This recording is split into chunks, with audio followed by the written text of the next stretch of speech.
шунавандаҳои азиз, ҳоло аз хони эҷоди нависандаи навҷӯю боистеъдод Сипеҳр Абу Абдуллоҳи Ҳасанзод ҳикояҳоро бишнавед.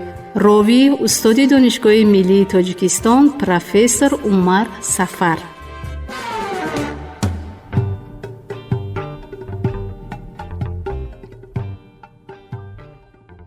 عیادت.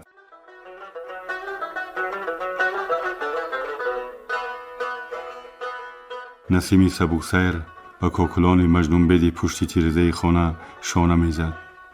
چنان که رقاصه طاووس خرام از وجد به انتها بالای صحنه میچرخید و مویهای پنجک بافت او الوان میخوردند.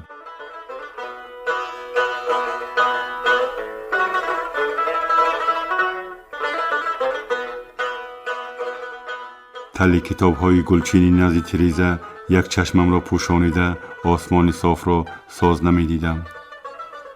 زیر تأثیر حکمت فلسفه عرفانی نوروزنامه عمر خیام، یعنی اسرار نخست پیدایش عالم در صورت کیومرث بزرگ تا شاه جمشید عادل طبیعت گرویده، با عالم واقعی پیوستنم را از یاد ربودم.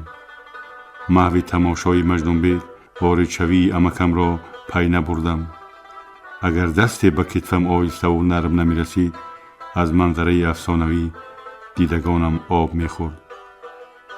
گرد قدوم مهمان عزیز را بالای مژگان ها برداشتم. در ضمن حال پرسی امکم از دنیای بی‌وفا، بی‌کینه و کدورت زیستن و خاطره نیک باقی گذاشتن حرف زده، عاقبت دلش را کفم که بی‌مهر شدم.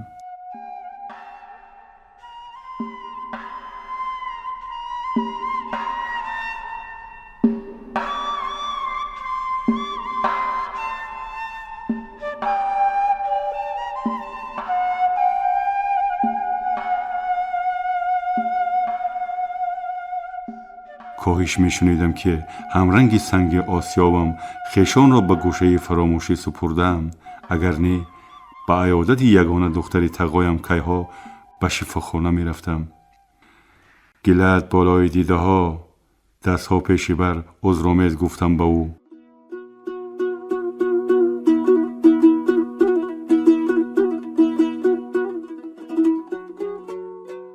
مرد دوراندیش از همبستگی و اتحاد جمله انسان ها با حرارت می گفت.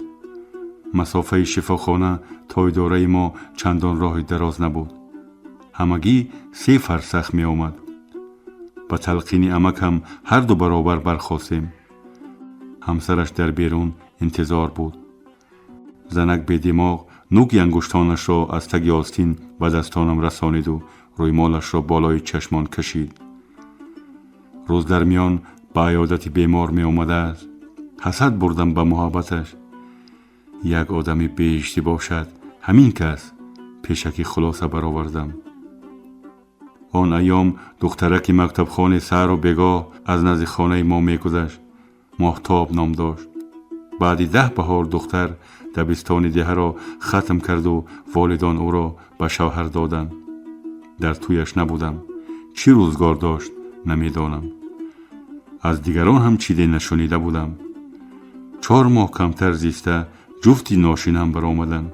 رنگش اسپرک برین زرد شده بود. با اشاره امکم بالای خرک دراز نشستیم. زوجهش ترخلته به دست جانب حجره بیماران رفت. دیرتر خاله هم قدم دختری موزون قامت نمایان شدند. از عالیه حسنی که ساربان نامناسب گاهی هم سفری کاروان را به سوی باد مخالف رانده، چهره آگنده به غم یارش پژمریده، قد سروش اندکی خمیده بود، نگاه بر نمی گرفتم. می خواستم او را خوشبختترین بانوی جهان ببینم.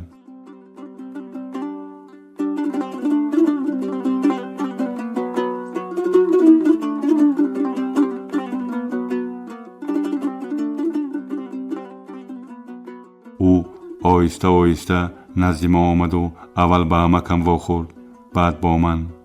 به نشانی ریشه پیوندی پشت دستم را بوسید. نفس دلم ته کشید. پیکرم لرزید که خواهرزاده‌ام ضعیف و بیمدار شده است. خنده به زیب او با شکفتن لاله بهاری همرنگ بود.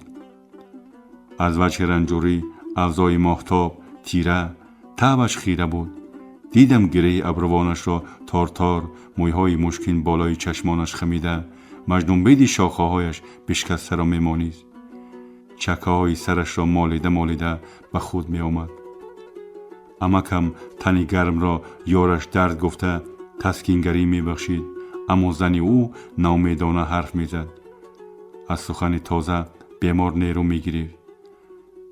به روح بخشی نیازمندیم را پی برده گفتم: از پیشینه بهتر شده ای؟ ها، زیغ نشو، همه اش می گذرد. دلبرداری می کنم بیمار را. آدمی زاد شوریده درد و غم شفا می یابی اگر فرموده مرا رعایت کنی. چی می فرمایی؟ شب غذا خورده بودی؟ نه. کم کمک طعام بخور، ناامیدی کار شیطان. دلم از دنیا خنک شده است. برای چی؟ نمیدانم. همه درد از غصه رو میزند. ماما هم همین خیل میگفت.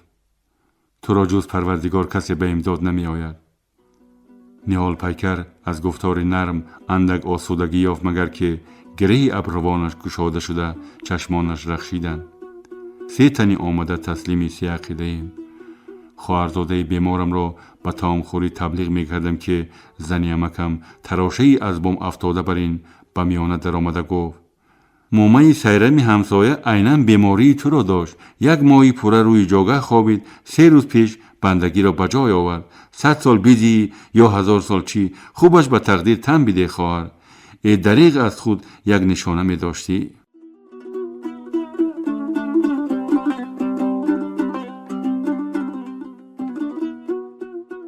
روی این زنی مکتب نخوانده بیقرار می شوم. کور بینا را ملامت شبروی می زد. شبیه اشک سری میشگان می لرزم. مدراز کوتاه عقل کوششاتم را برباد داد. صبر نکرد که روحیه بیمار به خوشی توصیه بپذیرد. چیزان به وی عرض حال بکنم که از رای بگردد. خدایا، به چهره پریسان دختری سر و قامت لشکری غم حمله آورد. زهر سخنش کم بود که زنی امکم نیت ماشینیاری و بردنش میخواست. دمی که خاموش ماند، رو به طرف بیمار گردانده به خنده گفتم: های بی غیرت بوده ای. گفتم که ناامیدی کار شیطان است. تو 100 سال زیاد عمر میبینی.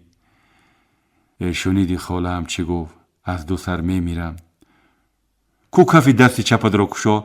از روی خطا میفهمم که چی رنج و عذاب داری.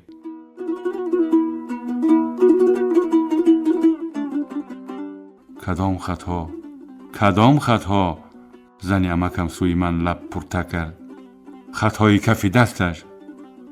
هنری فالبینی هم داری؟ نیم تبسم کرد مهتاب. 1 لحظه آرام باش.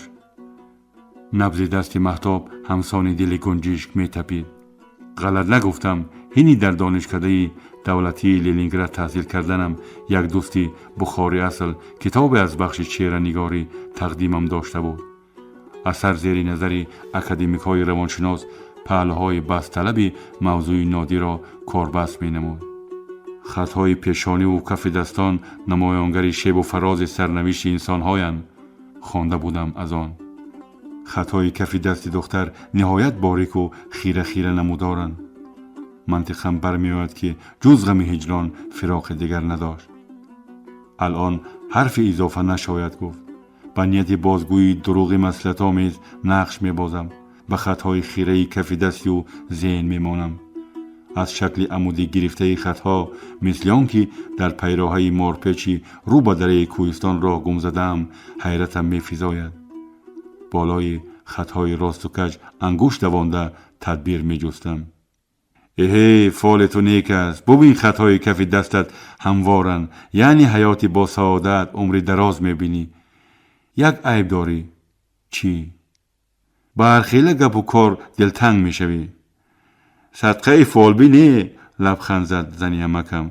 دردی او را دکترها نیافتند و با 1 باری خبرگیری تو از کجا دانستی؟ جانی گپه گفتی دادر. طرف مرا گرفت امکم. خودش دختری غمخوری ناشود. 1000 بار نصیحتش میخوانیم. همان احمد اسپارینه. چه بلایی در سرش است؟ با پدرش مصلحت کرده او را پیش ملازنک تاشکندی طبابت میبریم. از خدا پناه میطلبم. چرا آدمان منطقی سخنگویی ندارند؟ یا نعوذ بالله خودشان فارغ التحصیل تعلیمگاهی نیستند. هرزگوییشان آرزوهای سبز را میکشد. کر و فر اشخاصی همگون خسهای روی آب را دیده نفرتی کس میآید. انا بدبختی در کجاست؟ غمخواری های بیجا شمی فروزان دل بیمار را میکشت. گلی تبسم در لبانش یخ میبست. جانه زنی عمکم برخاست و رده درختان را گذاشته به چی کار پشت بنای کوه نرفت. آهسته پهلو گشته به چشمان خندان دختر خویشم نگاه میدوزم. شریک عمرت را دوست میداری؟ نه. به چی وجه؟ نامش را نگیر. پیش از توی عروسی او را دیده بودی؟ از تقدیر نویس ناراضیم. بختم را سیاه نوشته است. کلمات دیگر در زبانش نچرخید. او خاموش ماند زیر باری گرانی غماندو. فعل خوب، فراست والا، زبان شیرین، هنرمندی، چهره زیبا دارد. باز چی نمیرسد؟ مهربانی.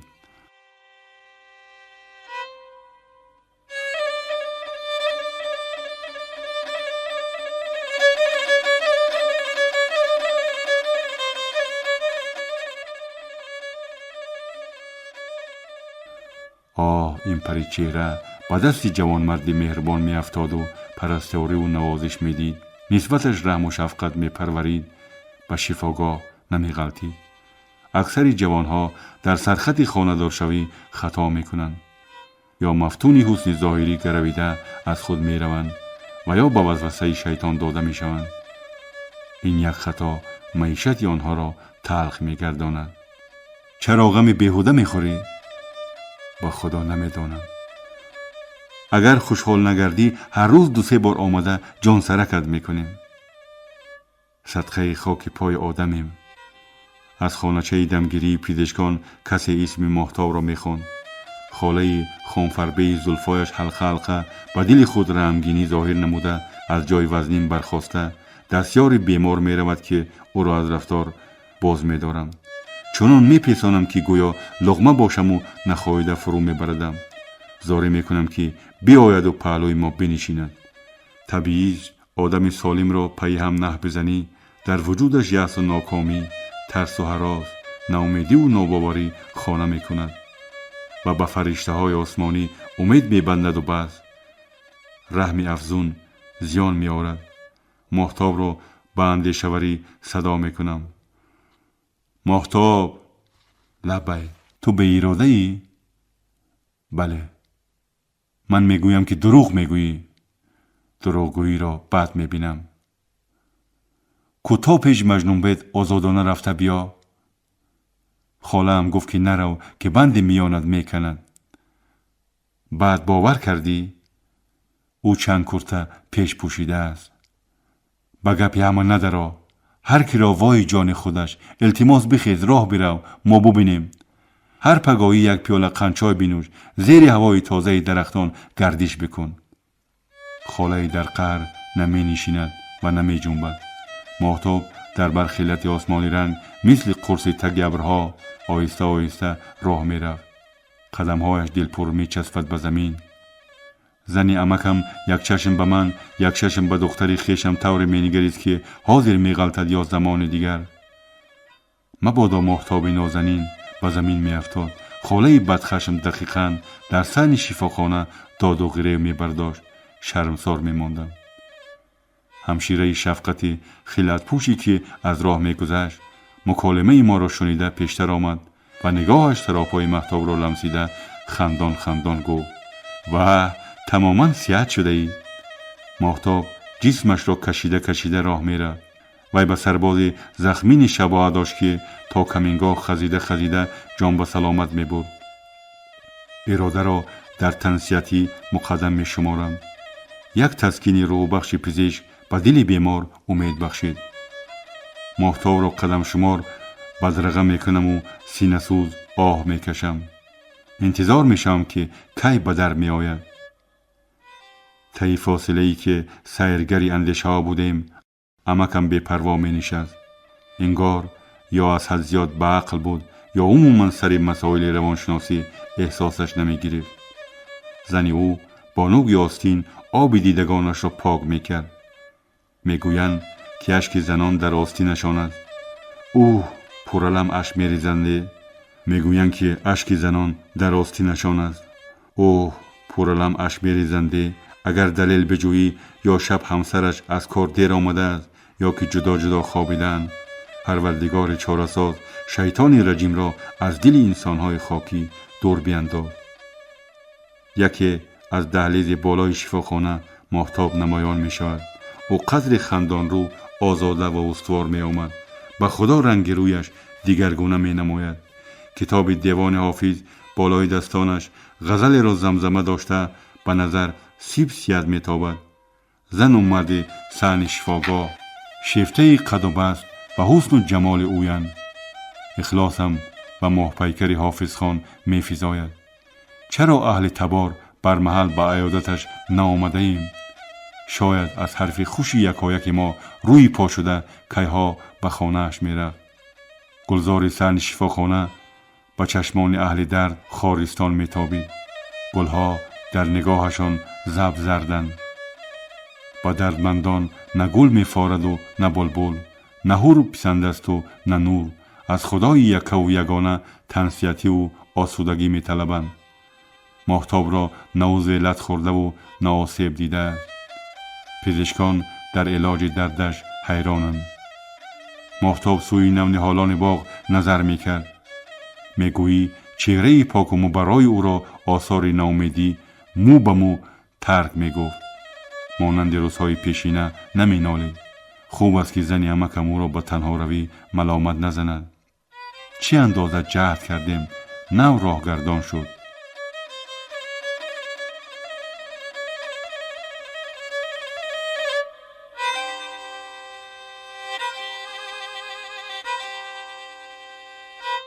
سکوت طولانی را شکسته گفتم. هر روز کم کم راه بگرد صحت می شوی. از پی قدم شماها روی پا شدم. ما از پروردگار التجا می کنیم که عافیت یابی. آمین. شمالک برگ‌های تنگ تنگه درختان عرعره پشت شفاخانه را بازی می دارند. به تصورم نهالان از درد خود و قسمتی پرشور زمینیان می نالند. برگ‌های خزان به زمین می فتند. چی عمری کوتاه، به سال کمتر خاکی زمین می شوند. مگر سرنوشت آدمی زاد به درختان یک رنگ نیست؟ شاید انسان دیرتر بمیرد، درخت زودتر. به بحث هر دو دنیا را پسا پیش پدرود می گویند. نقطه نهانی کل موجودی عالم خاک است. زوجه عمکم از درختان عرعر و سفیداران دیده بر نمی کند. این زمان چی را فکر می کرد؟ نسیم سیرگر برگ‌ها را به جنبش می آورد. نورسان تک تک برگ‌های خزان می دویدند تا یکی را از هوا بدارند. این رویداد است که مجدداً در آوان کودکی مراغ می پروریم. هیاهو ولوله خردسالان صحن شفاگاه از بیماران روی خرک‌های فرسوده نشسته دقت می بود. از دروازه شفاخانه جفت دست آمده است با چهره گلگون و مالامال لطف نوازش وارد می شوند. ماهتاب از آمده ها نگاه بر نگرفته در مردمکی چشمان فتانش اشک می درخشد. جوانها رو به گلها عاشقانه می گفتند و می خندیدند. عجب زندگی شیرینه. حسرت خورد زیر لب مهتاب. چی؟ آهسته پرسیدم از او. هیچی.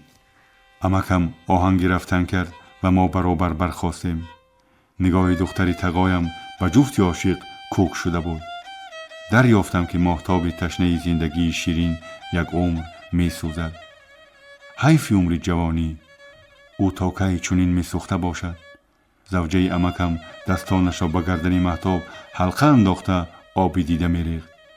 چند کوشیدم تلاش کردم. وسیله به کار بردم که بیمار را از کوی ناامیدی برهانم. خاله کرسواد خانفربه با امیدهایم لطمه زد. برای تسلی دل بیمار غم مخور باز می آیم گفتم. ماهتاب عالم داشت. کشف طلب و پراسرار.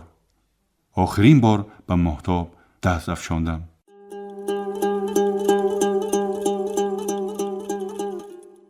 چشمانش مهر داشت و وفا، غم داشت و غصه و حسرت و پیمان. به جای خیرباد از او این صدا را می شنیدم: کجا دانند حال ما سبک باران ساحل ها.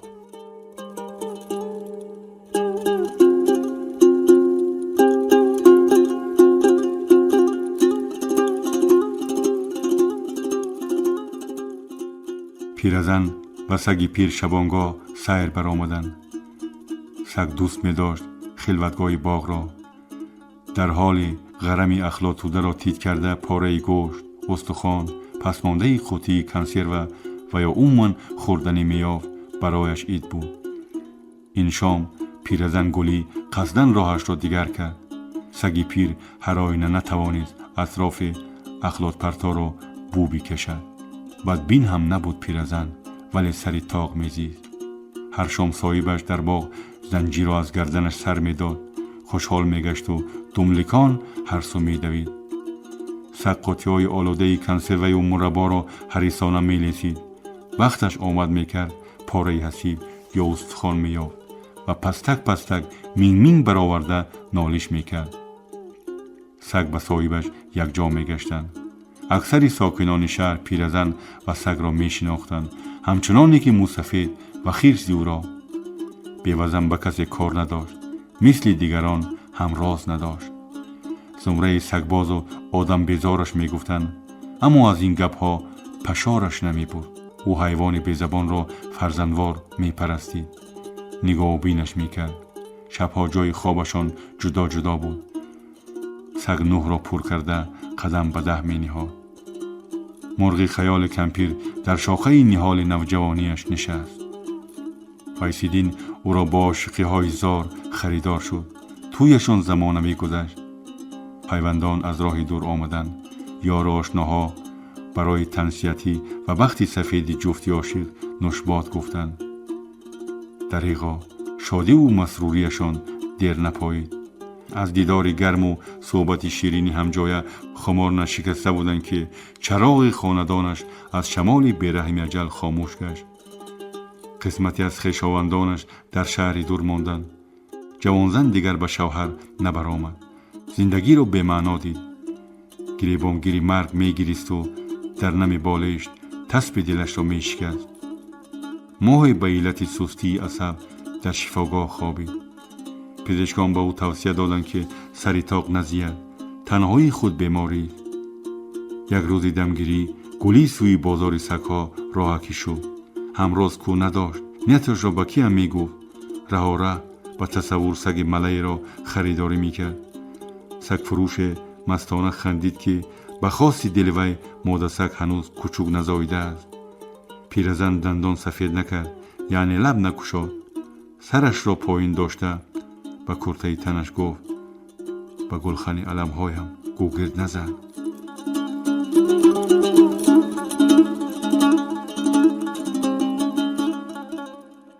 هفته دیگر پیرزن باز یپل یپل قدم زنان جانب بازار شتافت. وی سگ ملموی مادینه را خریده به خانه آورد و برایش در ایوان جای ساز کرد. پاره نان و حسیب خوراندش. از مغازه خواجگی زنجیری باریک خیل خرید. هینی به گردن سگ زنجیر می آویخت. حیوان بی‌ضابطه گشته سر و گردنش را تاب داده پاچک می زد. آخر به اسیری حقیرانه تن داد. یک دو شب اول بلند و بدواهمه جکید. همسایه ها بیزار جان شده به غیبتش زبان گشادند. پیرزن سرگردان دنیای خود بود. به گوشش صدایی نمی در آمد. زنجیری سگ را داشته تا پایینش می بود. چندی هم جایه گشته بعد آن که سگ اندکی آرام می گرفت باز به خانه می آمدند. خوب که سگ رفته رفته به محیط خاندان آموخت شد و صاحبش را زیر طعن و لعن همسایه ها نگذاشت. پرستار مهربان و غمخوار شریک نامش گذاشت. پیرزن مونس و همدمی دائمی یافته خوشحال می نمود. سگ آرامانه در خانه دم لکانده می گشت و گلی با شریکش گپ می زد. گاهی جنب و جولی صاحبش در آشخانه ستیلی پرتوها را با دو پای پیشش می داشت. اگر به طرف دکان رفتنی می شد، ترخلطه سیمین را زیر دندانهایش گرفته در آستان در انتظار می ایستاد. فرزن آتش در می گیران گوگل را کفته می آورد. صبح دمی ها با اوی پستکش گلی را از خواب بیدار می کرد. با این عملها به زبان آموخ شده بود. همسایه ها پیرزن را بد می دیدند که به خانه یک سگ حرام آورده است. صغیرهای دیدو سگ را سنگ زده می گریختند. کسی آنها را سزا نمی داد. پیرزن از این رفتار همجنسانش غم می خورد. خیریت به سرزنش مسفید بچه های بیاداب از عمل زشتشان دست کشیدند. زندگی به کمپیر مشکل افتاده بود. او را هیچ کس حال نمی پرسید. سراغش نمی کرد. نیمروزی یا شامگاهی از حساب نفقهش برای سگ پاره گوشت یا ماه شورک می خرید. خودش باشد با یک قده قهوه یا اندک غذا شب را به روز می رسانید. مامای گلی هفته در میان بدن حیوان را صابونشو نموده پشمش را شانه می زد. از پاچه زنی شریک چرخسه های آب به سر و رویش پاش می خورد و حلاوت می برد. پشم مهیم به انگشتانش فاره می رسید. سگ را شاشه یا نجاست عذاب می داد. پیش در ایستاده با ناخونهایش خراش می برآورد و پیرزنی رموزفهم به دشتی وسیع می بردش و چندی همراه سیر می کردند. اما امشب دل پیرزن به سیر و گشت مایل نبود. از سرمای دیروزه وجودی کمفره و پیرانش ناراحت شده بغوم به بغومش درد می کشید. به هر حال زنجیر سگ را گشاد. شریک از جای نجنبید. پهلوی کتی کمپیر کرپه و بالشش را بو می کشید.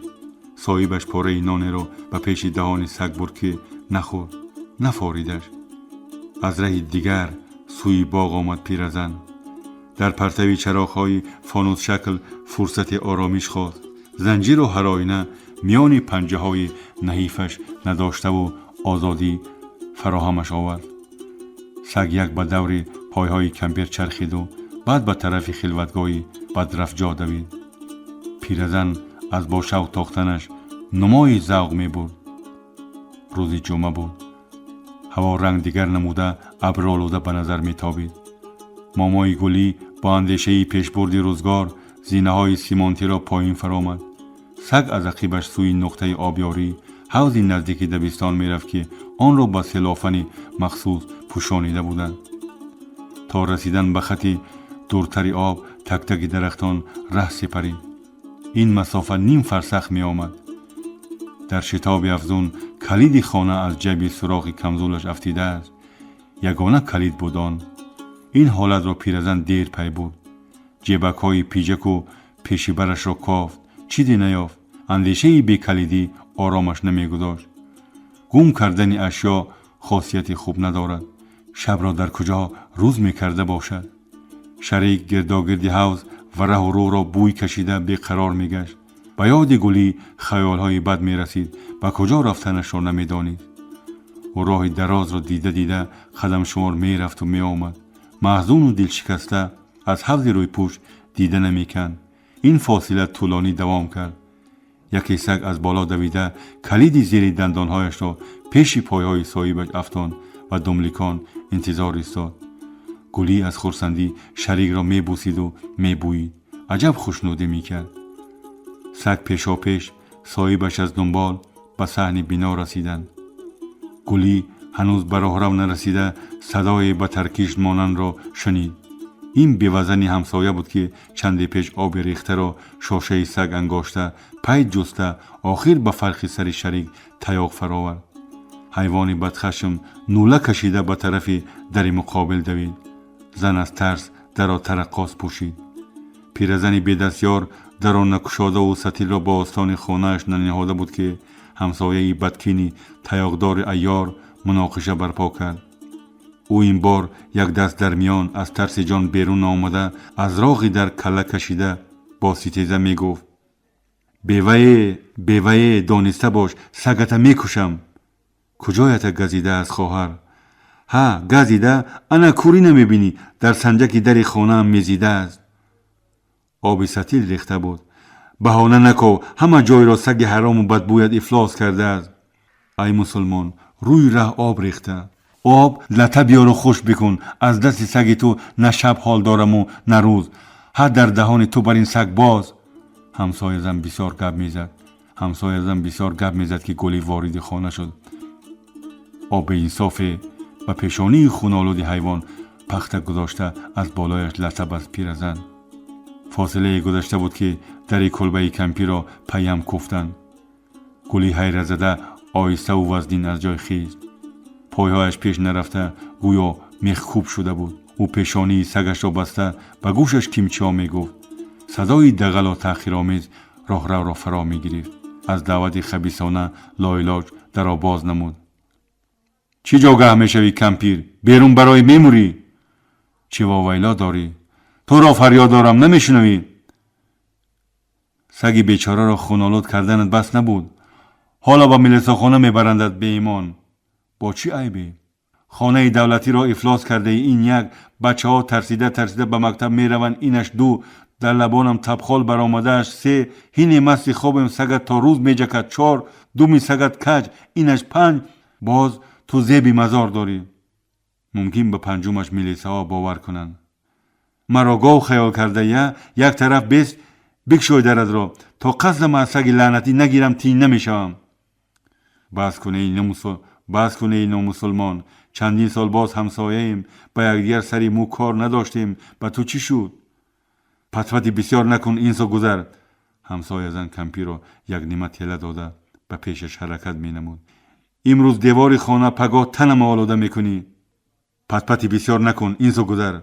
همسایه زن کمپی را یک نیمه تیله داده به پیشش حرکت می نمود. امروز دیوار خانه پگاه تنم آلوده میکنی.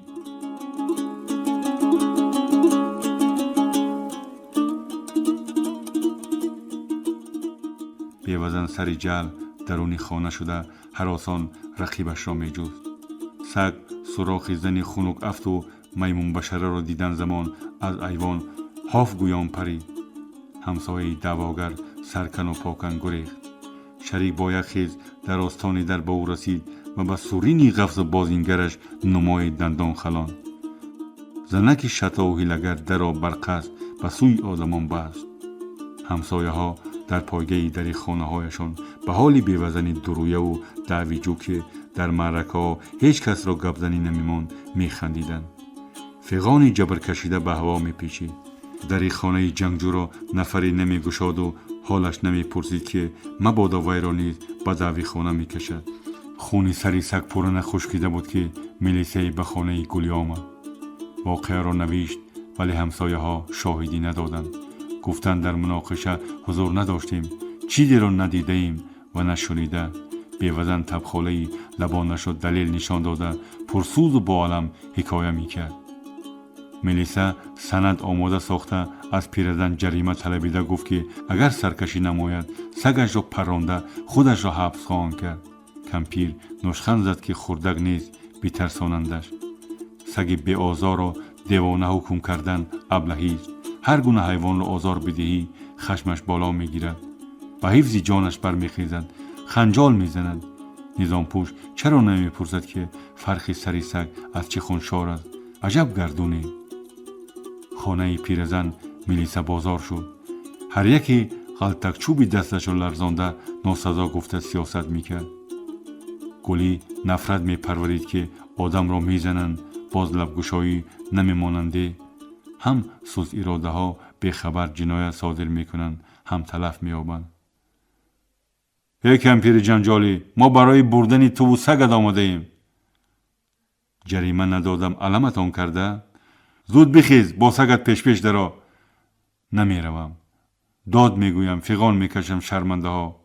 خودت را به دیوانگی نزن که ما دیوانه تریم. میدانم بیوزن موی بریده علاوه چشمتان را گرفت. منی کمپیر چی؟ از دو سر سگت را میبریم. بیرون برار سگت را، تیزتر. نظامی پوش به موزه های افلاس به حجره خواب پیرزن پای ماند. در کجا سگ؟ نبر شریکم را نبر. ای گم شو سگ پرستی گدا. التماس شریکم را نبر.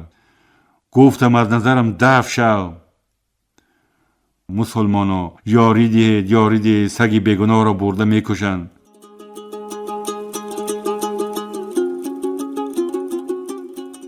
دو میلیسه دستان پیرزن را تاب داده سومی زنجیر سگ را از پایه کت گشاد. شریک وضع ناخوبی را پی برد مگر که وزنش را پس پرتافت. به سر و گردنش چند غلطک چوب خورد. نظامی پوشان خلطه را بر رویش پرتافته غلطاندندش. بعد به فوکش تسمه سکنجه چرمین کشیدند. سگ از وحشت نابهنگام و تلواسه جان پیش در آمد. صاحبش نالشی امدادجویانه شریک را میشنید ولی دستانش کوتاهی میکرد. گلی در پای نظامی پوشان افتاده و زاری و التجا می نمود. هیهات دید که نمی شود، همه اشان را در پناه خدای بخشاینده و مهربان سپارید. شریک پیرزن را به مکان توده سگ‌های آوردند که دیوارهایش سیمخوارگونه بود. پاسبان محکمه تومه را به میانه میدان بلند هوا میداد. سگ‌های تازی پایهای پیششان را برداشته و روی هم پریده گوشپاره را از هوا می داشتند. شکم گرسنه‌ها در تلاش حیات برخوردی عجیب داشتند. سرانجام پاره نفس شکن را در خاک‌الای جلانیده حریصانه فرو می بردند. از یک خطاب فصل شریک را تومه گمان برده بالای سرش همگونی زنبوران غور کردند. اگر پاسبان صدای استاپ در نمی داد خامخا می خوردندش. در نگاه همجنسان سگ نوآمد بیگانه می تابید. پالوان علا بولای در مقابلش راست خیست. چند سوی آسمان جکید. مهمان نو آرام بود.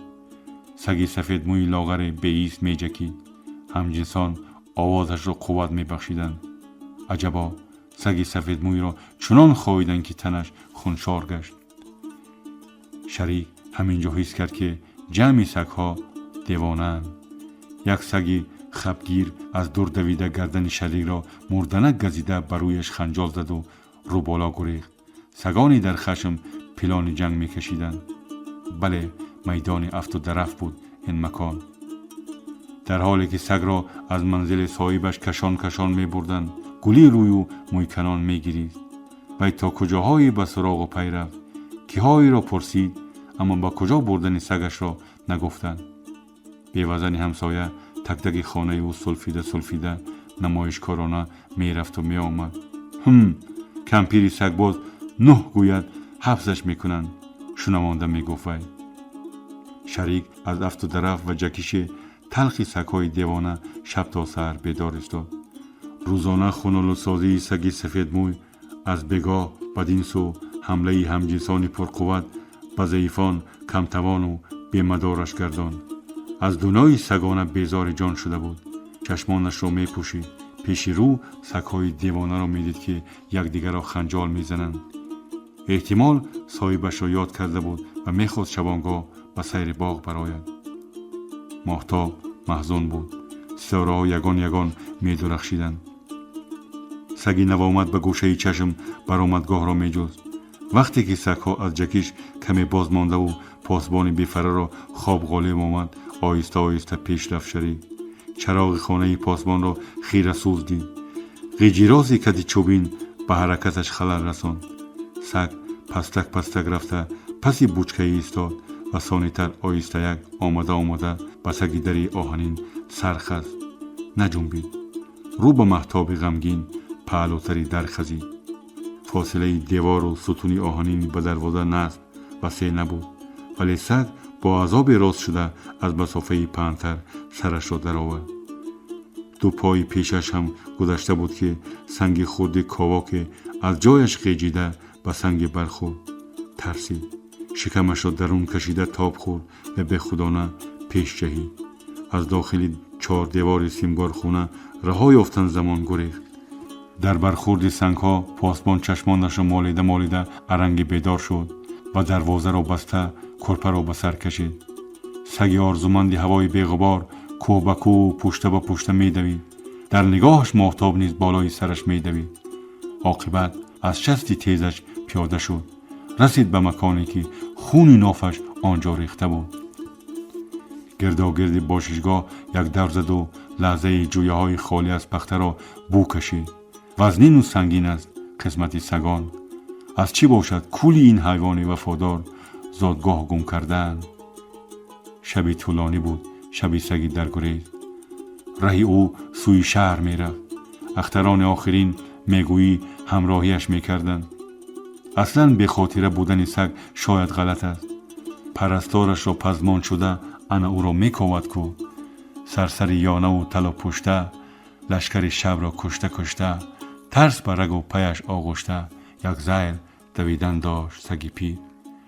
سپیددم سگ وفادار به سرگه شهر کلان خفته، ولی صاحبش بیدار در رسید.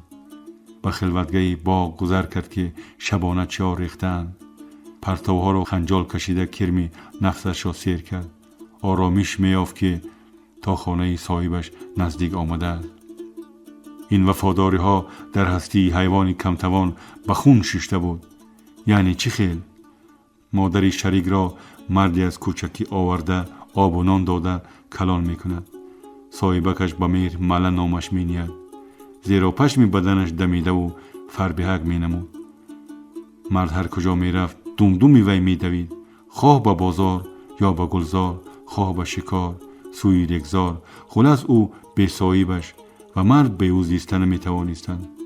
به وفای هر دو سگداران حسد برده مرد و سگش را چپ گرفتند. مرد قالب دوستداری را شکسته هینی نانخوری سگ را به پهلویش می نشاند و در کاسه برایش طعام می نهاد.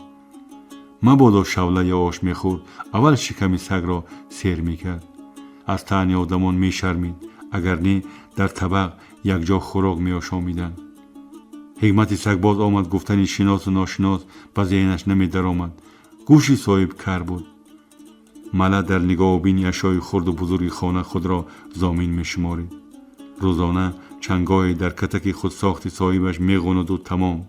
شبی دراز نمی خفت سگ. به سر سیاهی یا به سیاهی پیوسته می جکید و با این عمل از وفاداریش درک می داد. همگان در هر جای از وفاداری مله حکایت می کردند. به حکم قضا صاحب مهربان از دنیای روشن رحلت کرد. صریحاً در صدمه ماشینی بارکش این فاجعه رخ داد. همان ایام گلپوش مله چند روز صاحبش را ندیده دیوانه اوضاع گشت.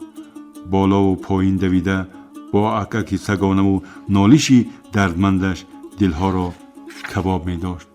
احتمال از چشمان سرخ و ورمیده اهل خاندان چیزی را فهمیده بود که خاموشانه می گریست. یک روز مله بیقرار زمین را بوی کشان تا سر منزل صاحبش که در جای صدمه واقع بود آمد.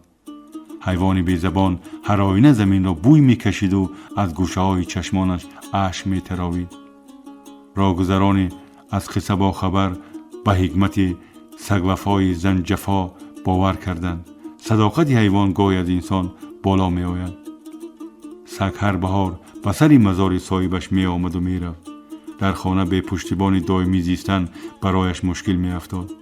اکنون وفاداریش را با زبانی به زبانی در بوی کشیدن خاک سر گوری صاحبش می دید و خلاص. ولی آمد و رفت سگ به مزار دیر نپایید.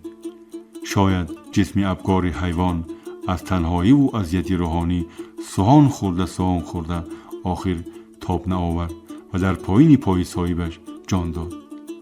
آدمان خیرخواه جسم سرد و بیجان مله مادر شریک را از پایدامن مزار یافتند و در لطه پیچانیده برده دورتر در خندق ته خاک کردند. سگ چراغ خانه شناس را فروزان دید. عکاس نزد. با ناخونهایش ترسویانه پشت در را خراش کرد. در گمان گلی کدام همسایه او و خدا اول سگش را نشناخت. از لرز پیکری دردمندش ناراحت شد. شریک کمپیر فوکش را به سر زانوان او مالیده پایش را یک ذیل بو می کشید. پیرزن را میگویی 2 زانو شکسته بود. سگ را بغل گرفته خیلی بو کشید و به دشواری بالای دیوان غلید. شریک روی پوش صاحبش را می کشید که بالا شود پیش رو بنشیند. گلی هر زمان رنگ باخته تبش بلند می شد.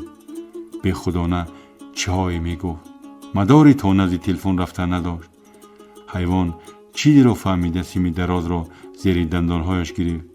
کمپیر ارنگ توانست که رقم 01 را بچیند. پزشکان که رسیدند ولی گلی از گفتار مانده بود. پیرزن یکا و تنها نیم ساعت پس جان داد. شریک صاحبش را بو کشید و سوی خیلت پوشان سفید جکید. پزشکان در مقابل را کوفتند و گفتند که همسایه‌شان فوتیده است. سگ بالا و پایین دویده با آدمان نشان از مصیبت می‌برد. شناسان آمدند و سگ را دیده حیران ماندند. از نگاهشان می‌خواندی که با وقتی کمپیر خوب که شریکش آمده است، نباشد مرگ او به یاد کسی نمی‌زد. همسایه ها از صندوق مامای گلی پسندازی نیافتند. می‌دانستند که نه پسر داشت و نه دختر و نه شوهری برحیات که برایش غم بخورند، بگیرند. جای آن هم عزیزان را شریکی وفادار عوض کرده بود. با همتان مشورت آراسته اندک اندک مبلغ جمع آورده کفنش خریده و تابوتش ساختند. در جنازه پیرزن 7 یا 8 نفر جمع آمدند. تابوت را لحظه بیرونی در گذاشته در خانه اش را قفل انداختند. سگ فوکش را در پشته های تابوت صاحبش می مالید و اشک می ریخت. بیوزنی کینه‌توزی که بر سر گله و سگش ماجرا آورده بود، پرده تیریزه اش را یک نیمه کشیده تا پایین هم نفر آمد. سگ پیر پیشاپیش تابوت کمپیر می رفت. قبرکنها خاک را توپ کشانیده همسایه ها هر سو رفتند. شریک در مزار تنها ماند. با آخرین برگشت از پشته. در خانه پیرزن بسته بود. پایگاه در را خیلی بو کشیده منگاس برآورد و ناامیدانه نگاهش را برکند. آب چشمانش به زمین چکید. بیقرار بازگشت کرد جانب مزار بی آدم. آدمان سگ را در مزار دیده حیران ماندند. شریک شب را در منزل آخرت صاحبش به روز رسانید. بانیگری مزار شب دوم سگ را از گورستان راند. شریک زندگی پیرزن در بازگشت سگانه گریست. باز به صحن کلبه چند در آن زیسته خدا رحمتی گلی برگشت. این مکان را سگ دوست می داشت و نمی خواست از اینجا پی بکند. ایام حیات نشاط آمیزش همینجا سپری شده بود. سگ رو بالا نگاه کرد ولی جرأتی تا پس دری پوشیده رفتن را نداشت. میخواست جایهای پیگذاشته صاحبش را بوی بکشد، ساکت بماند. بیوزنی همسایه مقابل هوده و بیهوده از ایوان آواز میبرآورد.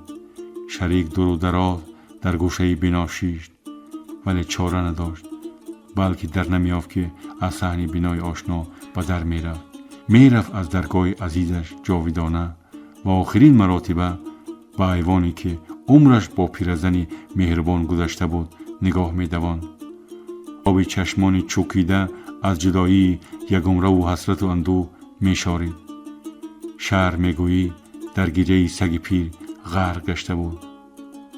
این همه رفتار سگ آهنگ وداع بود.